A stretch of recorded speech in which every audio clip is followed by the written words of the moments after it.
Welcome to Switched On Schoolhouse, a CD-ROM-based homeschool curriculum from Alpha Omega Publications.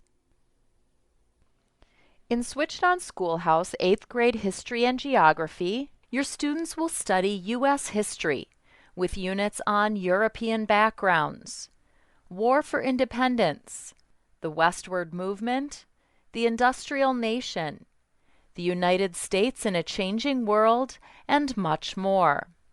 Now let's take a look at an 8th grade History and Geography lesson to see how concepts like these are covered. In a unit entitled European Backgrounds, let's look at a lesson called Spain's Treasure Hunt. Most Switched On Schoolhouse lessons begin with a brief introduction and a list of objectives for the lesson. These objectives help students stay focused on important lesson content and provide parents with an effective way to measure mastery of lesson content. At the beginning of most lessons, your students will also encounter a list of vocabulary words that will be used throughout the lesson. We've included several activities to encourage mastery of these important words. For example, students can hear the correct pronunciation of each word. Strait, isthmus. In addition, the vocabulary arcade games encourage mastery of the vocabulary words by providing practice in the correct spelling of each word and in matching each word with its definition. Flashcards allow students to easily review the words and their definitions.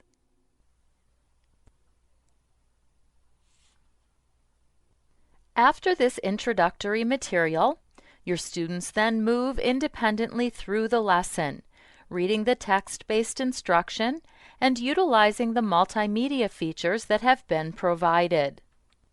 As students study, it's important that they understand that what they're learning fits into a timeline of history.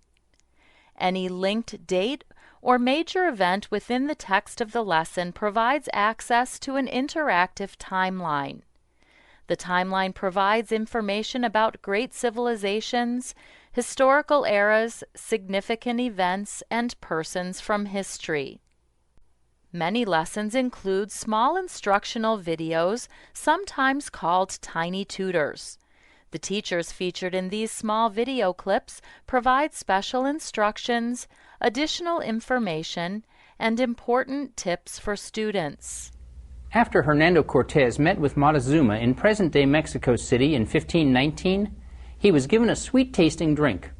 He asked how it was made and was told that the natives started with a special powder which was boiled in water and then combined with chili, musk, and honey. And if you were going off to war and you needed extra calories, you added some ground corn. So what was this drink? The Aztecs called it chocolatol, and the powder, which was called by a name that's unpronounceable to us today, was the Aztec word for cocoa. The drink was hot chocolate.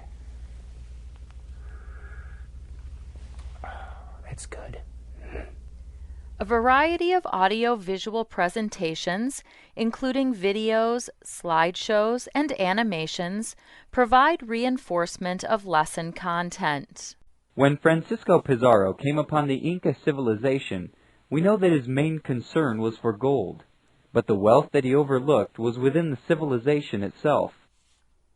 The expressions and intricate detail of these jars tell us that the sculptor had a desire for patient detail and the desire to show artistic expression.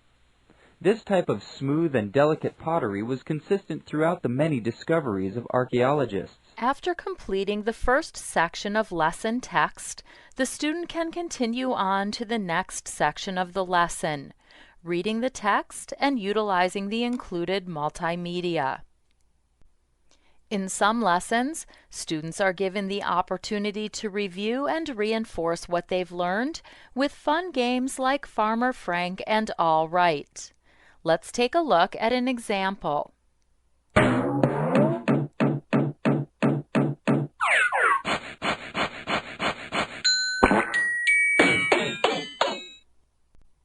At the end of the lesson, the student is presented with a series of questions that provide a review of lesson content. Questions are presented in a variety of formats, including matching, fill in the blank, Correct.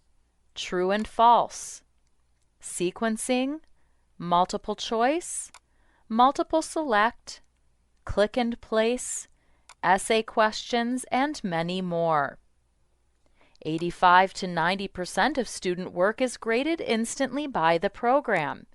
Answers are automatically saved as the student works through the questions, and immediate feedback is given after each question has been answered. If a parent has set the program to allow for multiple attempts, students will be looped back through the lesson to answer questions that were marked wrong on the first attempt. The lesson is complete when all questions have been answered correctly or when the student has exhausted his allowed attempts on each question. The student can then return to the home page to continue through the rest of his daily assignments.